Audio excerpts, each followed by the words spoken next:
Siya no? Dahil wala akong sakay pabalik ng Kalawal, tara, tuntuhan muna tayo. May nais na ako i-share, no? Naalala ko kasi nag-November 1 kasi dinalaw namin yung lola ko. Eh siya yung nanay ni Papa, na kung saan doon kami lumaki magpinsan ni Kuya Binbin.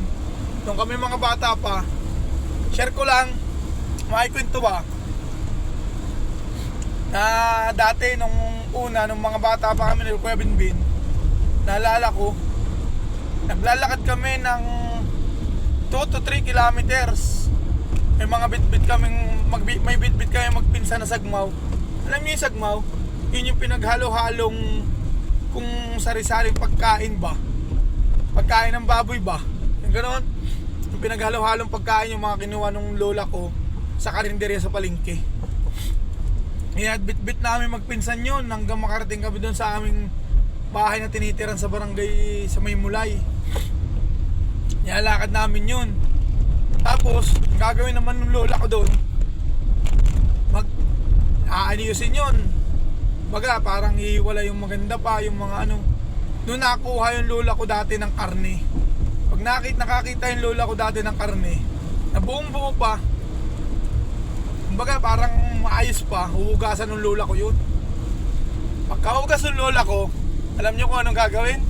Siyempre, luhugasan. Pagkahugas, siyempre, ipapawala sa amin magpinsan. Sarap na kami doon. Kasi yun yung tinatawag pala sa Maynilang pagpag. Kaso yung amin iba lang. Kasi bakit? Pinagsama-sama, pinaghalo-halo na ng kung sino-sinong kumain niya sa palengke. Ganon katipid yung lola ko. Bagay, laki kami sa linang nung magpinsan kami. Kaming dalawang pinsan na magpinsan na lalaki. Kami yung laging kinukuha ng lola ko pag kami kailangan niya nakatulong sa mulay. Yung magagayat ka ng ano, pinagagayat pa kami ng katawan ng saging, katawan ng puno ng saging. Gagayatin namin yun, siyang ilalawak din naman namin sa pagkain ng baboy. Si lola ko dati may alagang baboy yun. Alam mo yun, yung tapos doon ko naranasan yung kanin, lalagyan niya ng gata. Alam mo yun, yung piniga lang na kinain ng nyug, piniga. Tapos nilalagay mo lang sa kanin, walang luto-luto, yung kanin lang ang luto. Tapos lalagyan lang ng asukal. Sarap na kayo magpinsan doon. Yun eh, sarap lang balikan. Naalala ko lang yung lola ko. Gusto ko lang siyang ikwento habang maulan, habang nababiyaya ko mag-isa. Naalala ko lang yung lola ko na kahit ganun katipid yung lola ko nung una, kahit hindi siya ganun ka karangya ang buhay, hindi siya ganun ka talagang sa kuripot at kuripot. Kaso nga lang talaga marami naman siya na-invest sa lupa. Marami sila na-invest sa mag-asawa na lupa. Nyugan, yung mga ganun ba. Kaya nga sabi ko, maswerte pa rin kami magpinsan. Bakit? Lumaki kami sa lola namin. Baga, nagpapasalamat kami kasi sa murang edad, naturuan na kami kung paano ang realidad ng buhay. Na hindi pala madaling maghanap buhay. Kasi bakit hanap buhay? Kasi pagbabahog ng baboy, pangunguha ng pagbibitbit. Alam mo yung hirap din pala.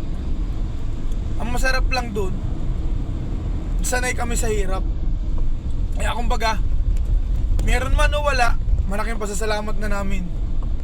Malaki man o maliit, na-appreciate na namin. Kasi bakit? Sanay nga kami sa wala. Sanay nga kami, pinapakain nga kami nulula namin ng tirang pagkain sa baboy. Diba? Yun yung moral lesson namin ng kabataan namin na gusto namin ikwento sa mga anak namin, sa magiging mga anak namin. Kasi bakit? Yung experience na yun hindi na nila mararanasan. Kasi bakit hindi mo na mapapakain ng ganun yun? Saka wala na kami alagang baboy.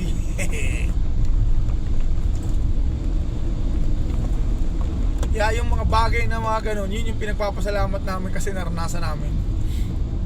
Yun yung maglalaro ka ng walang gulong, na kotse ni Batman, maglalaro ka ng mga yung tibig, gagawin mong gulong.